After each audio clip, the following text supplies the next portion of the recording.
first, fast, accurate. With Jennifer Copeland and Rick Schutt. You're watching WSBT 22 News at 5.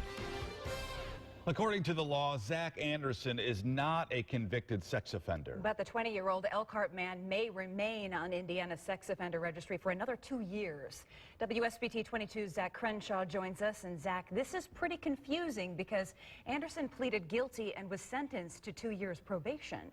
Yeah, despite all that, Anderson will have no criminal record because he was granted HIDA status. That Michigan youth law is designed specifically for 18 to 24-year-olds, and when it's applied, no conviction is entered. But the Andersons say their fight is not over yet.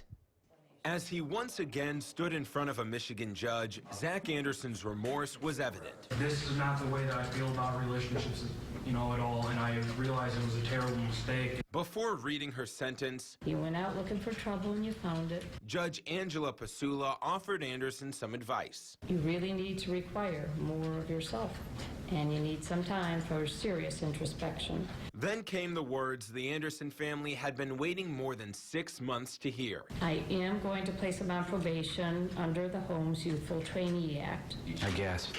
A day later, Les Anderson was still reflecting on the new sentence. It was huge because without the YTA being granted, things would have remained the way they were. Zach Anderson is no longer a convicted sex offender and isn't sentenced to 25 years on the registry. But the Andersons say the Indiana Probation Department is adding a condition to keep Zach on the Indiana registry until his probation ends. Because he's not a convicted sex offender, our belief is he should be taken off that registry. Without probation's involvement, the Elkhart County Sheriff's Department would be able to remove Anderson from the database. So the Andersons say they plan to appeal in Indiana and look forward to Zach being able to make good on his promise to the court.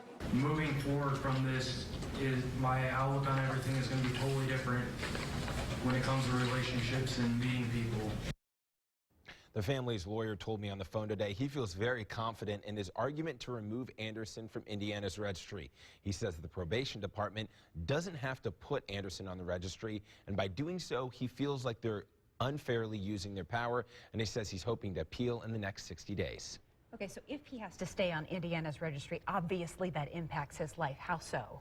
Yeah, well, it would only be for the 2 years he's on probation, but the family says he'd have to check in with police on a pretty regular basis, and he also would have another barrier to leaving the state, and that's something he's hoping to do in January for his older brother's wedding. So just kind of another, more red tape he has to deal with in this process. Go through that process. All right, Zach, thank you.